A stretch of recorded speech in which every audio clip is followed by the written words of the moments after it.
Boa noite, pessoal. Como é que vocês estão?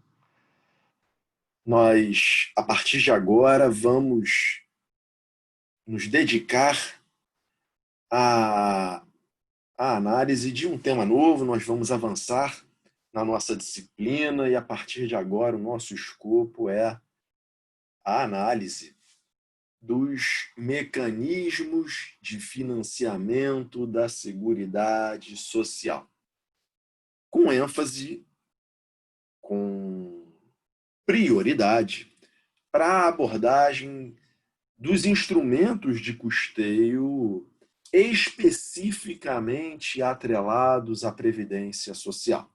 Então, o que a gente vai fazer ao longo da unidade 3, ao longo da unidade que está sendo iniciada agora, será a checagem dos instrumentos de financiamento da Seguridade Social, a verificação dos mecanismos que alimentam, sob o ângulo econômico, o funcionamento, a operação, a viabilização da Seguridade Social, repito, com ênfase, com prioridade, com foco mais agudo, mais localizado nas,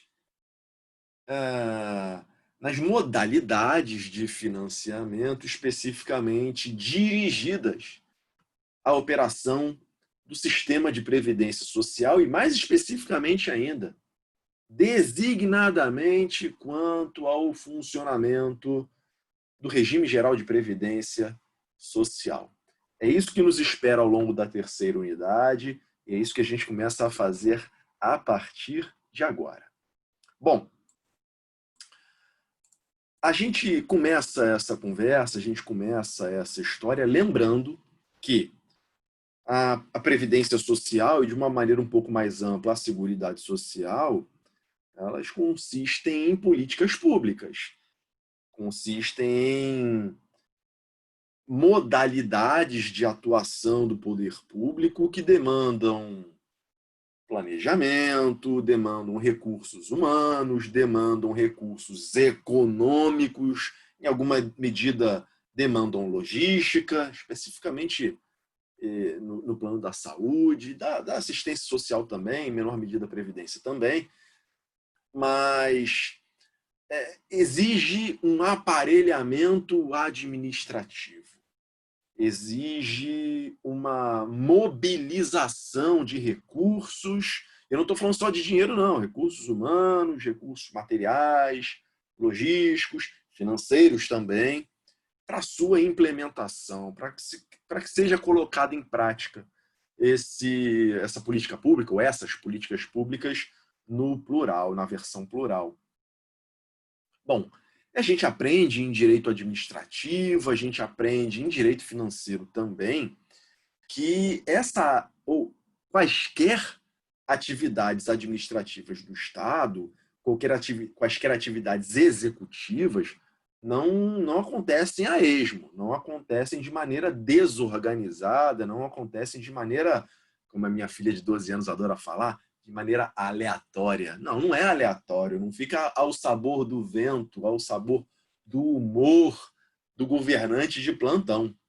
Tudo isso se sujeita às amarras do princípio da legalidade, e aí eu estou falando daquele sentido de legalidade administrativa, de adstrição dos agentes públicos aos mandamentos normativos prévios, e especificamente quando a gente está falando de programação financeira, de execução de recursos econômicos pelo Estado, a gente ainda tem um universo ainda maior de barreiras normativas ou de entraves normativos para a sua operação.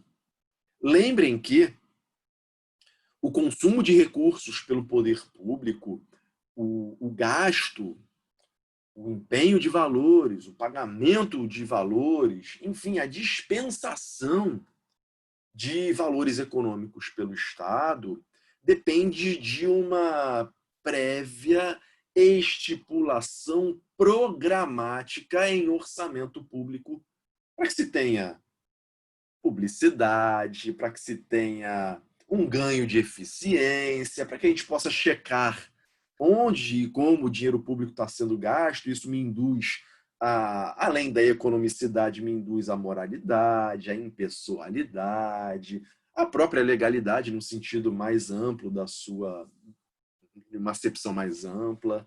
Enfim, é a Constituição Federal que impõe ao poder público a observância de parâmetros previamente programados em orçamento público para o consumo de dinheiro, de valores, de montantes econômicos pelo Estado.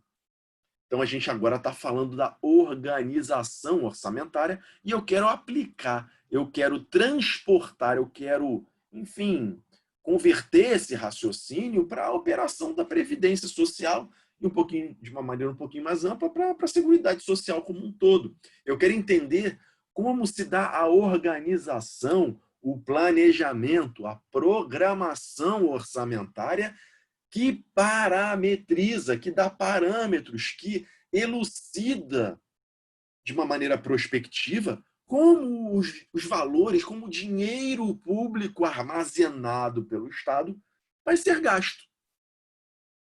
E aí a primeira pergunta que vem à baila é: de onde vem este dinheiro?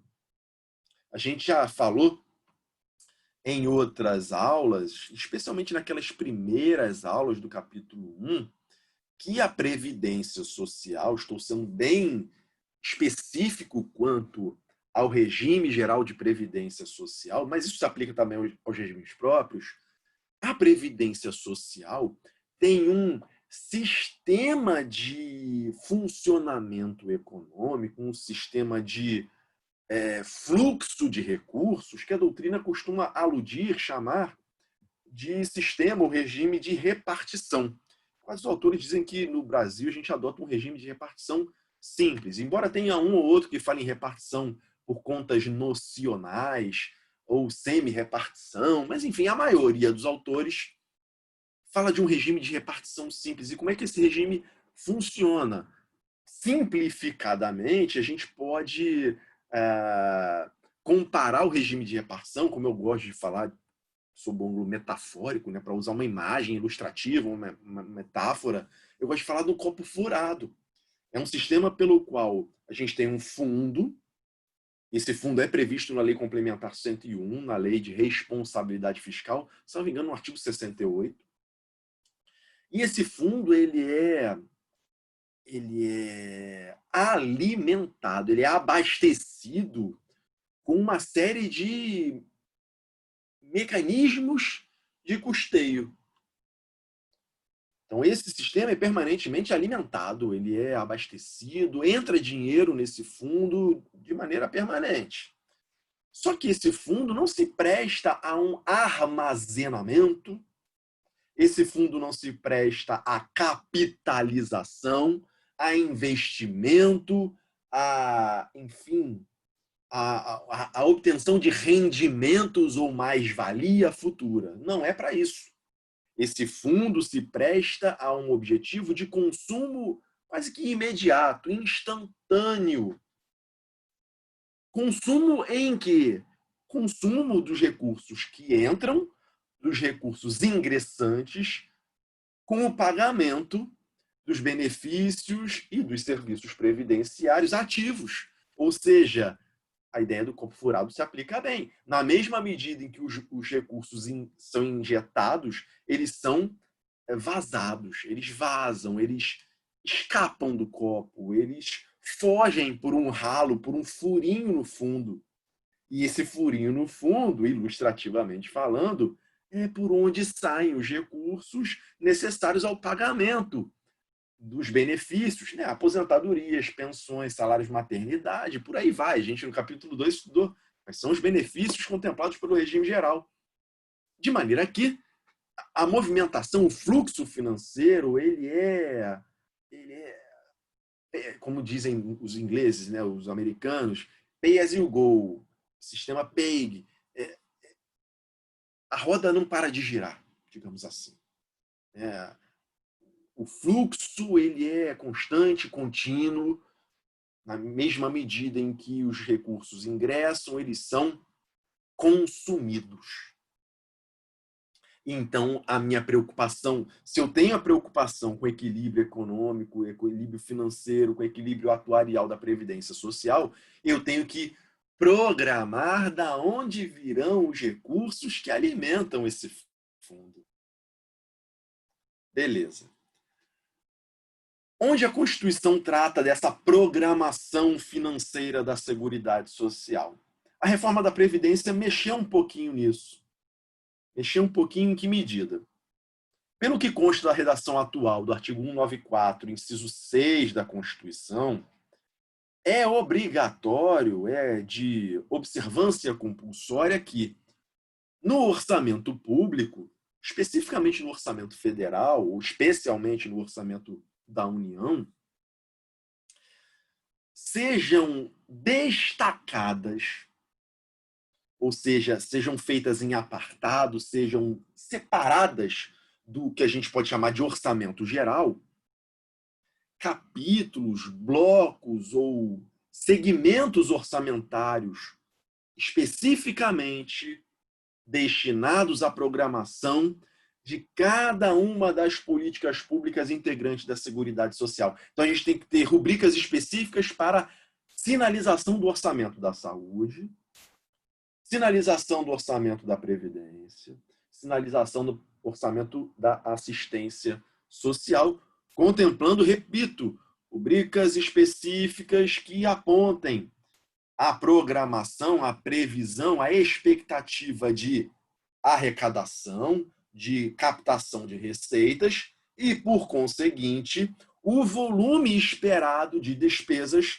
E aí, o direito financeiro brasileiro, né, o esquema constitucional do orçamento público, optou por uma programação anual.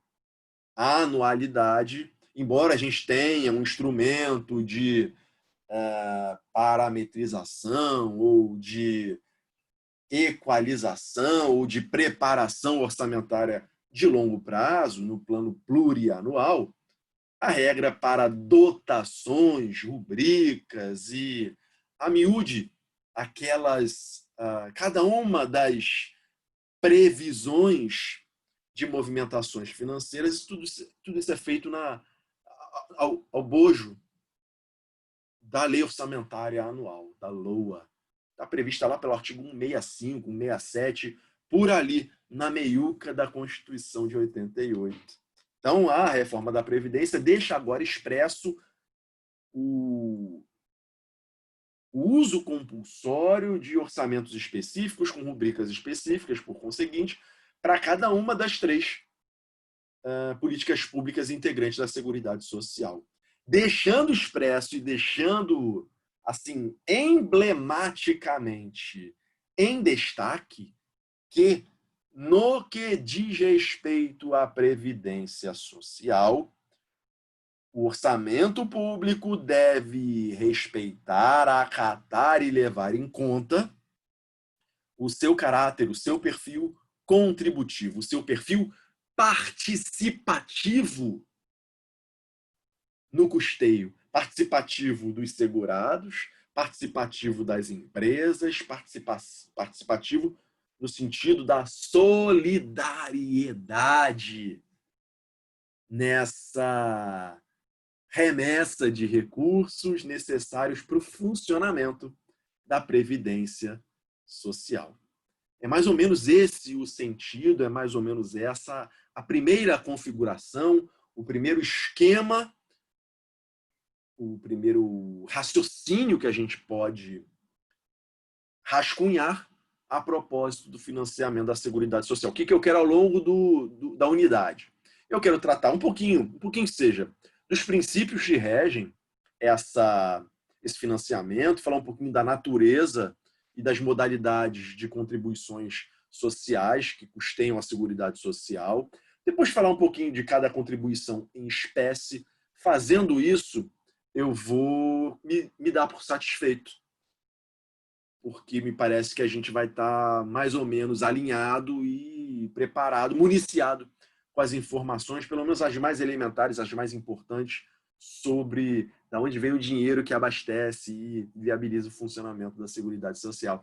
Daqui a pouco eu venho com outro vídeo para começar a falar dos princípios, tá bom? Já volto.